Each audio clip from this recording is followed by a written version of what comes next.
Hello, everybody, and welcome to my review of Havoc, which is the latest original film streaming right now on Netflix. Havoc is from director Gareth Evans, who is not Gareth Edwards, the guy who made Godzilla and Rogue One and the creator. Gareth Evans is the guy who made The Raid and The Raid 2, which just happen to be two of my favorite action movies of all time. This is his first film in 7 years, and Havoc was shot 4 years ago, but was delayed due to strikes interfering with the scheduling of reshoots for the film. It's been a long wait for Gareth Evans' new film, but in my opinion, I think it was worth it. Now, I have to say right up front, I love a good action movie. I'm an easy mark for a really well done action film. And when I say good, I don't just mean good in the overall action genre, but an action movie that's good at being what it wants to be or what it's trying to be. And there are lots of different kinds of action movies. You have cheesy with a heart, kind of like last year's Carry On, another Netflix film, peak 80s action movies like Predator and Die Hard, the so bad on purpose it's good action movies like Commando and Roadhouse, to what I think are legitimately good action films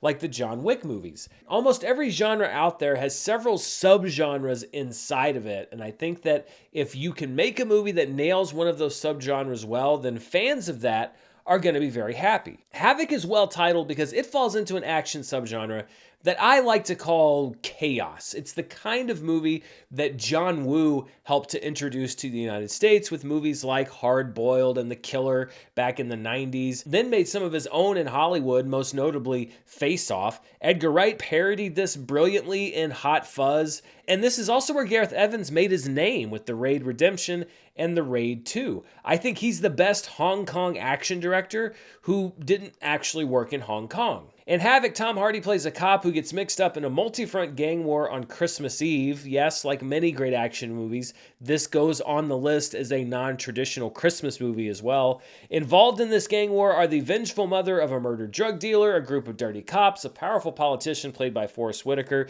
two fugitives who are being set up to take the fall, and Hardy's character Walker, who has ties to just about every party in some way or another. Havoc is the kind of movie that finds different ways to bring these characters together in varying combinations so that they can shoot at each other. Gareth Evans feels like a kid who has his favorite toys in a sandbox and he's just smashing them together against each other. Now, that approach can either be exciting or it can be mind-numbing. What makes Gareth Evans a good action director, in my opinion, is that he's able to walk just up to that line, put a toe over it, and then pull back, even if only for a few minutes. Excessive would be a great word to describe this movie. One bullet never gets the job done when 15 will do. The blood squibs are plentiful and viscera sprays everywhere when someone is shot. The clips in every gun are unlimited. The cards are practically bulletproof, and bullets hit the target with laser precision on the bad guys,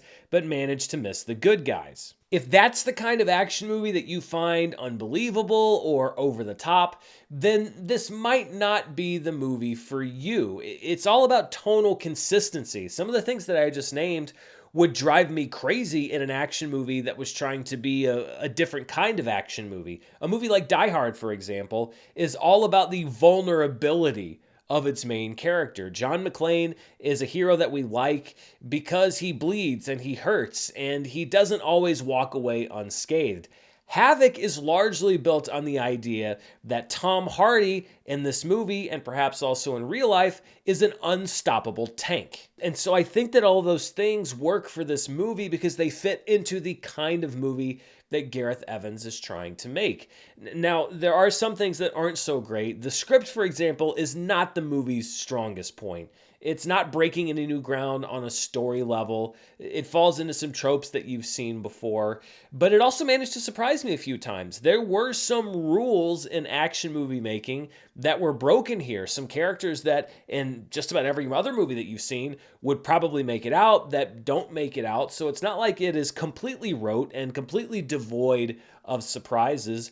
And really, it's the sort of movie that just kind of cruises along at 40 miles per hour for the first half and then jams the accelerator, speeds up to 150 miles per hour for the second half, and doesn't stop until the end credits roll. Tom Hardy's great in his typical Tom Hardy role as a man of few words who's also able to show you that he has a heart underneath his gruff exterior. I think that Tom Hardy's actually a really good actor, even in these less verbal roles. I also liked Jessie May Lee as Hardy's partner Ellie, who doesn't really know what she's getting into when she's assigned to his gruff homicide detective. And the movie bolsters its supporting cast with actors like Timothy Olyphant, Forrest Whitaker, and Luis Guzman, who, quite frankly, makes every movie better. On the technical side, Evans reunites with many of the people he's been working with for his entire career, including director of photography Matt Flannery and his sound mixer slash composer Arya Priyogi. They help to give his movies a consistent feel, and Flannery in particular has figured out how to make a camera kinetic and sometimes shaky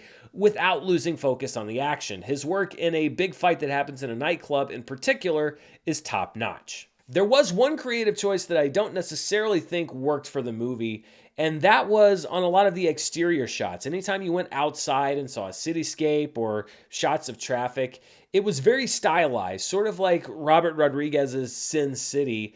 And I don't think it worked in comparison with how gritty the rest of the film feels. I don't know if it was shot on actual film, but it looks like it was. It has that film type lighting. It doesn't look like a streaming movie. And so when you go outside and everything is very slick and digital, I don't think that those two things marry together well. I'm not really sure what the motivation was behind doing this, other than the fact that it might be more practical and less expensive to do these shots through visual effects.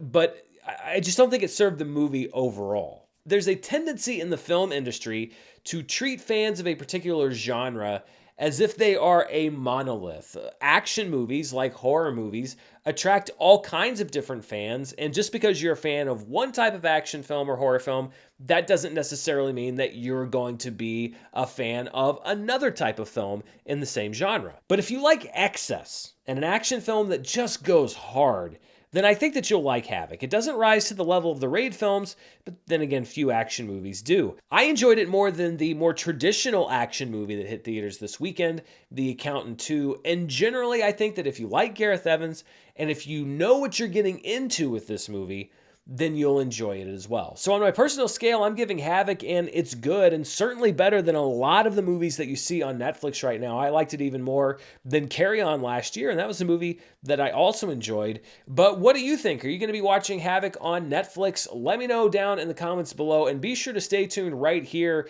Tomorrow, I am doing a live stream that would be on Sunday to celebrate the 5-year anniversary of this channel, believe it or not. I'm planning to go live at 7 p.m. Eastern Daylight Time, 4 p.m. Pacific Daylight Time. I'll be hanging out, answering your questions. I've reached out to a few friends to see if they might want to come on and hang out. And really, it's just going to be a celebration of the channel as we continue to grow and evolve and try new things and all the stuff we've been doing for these last 5 years, which have been a crazy 5 years in the entertainment industry. Thanks so much for watching this review. Until next time, stay safe, and I'll see you then. Bye.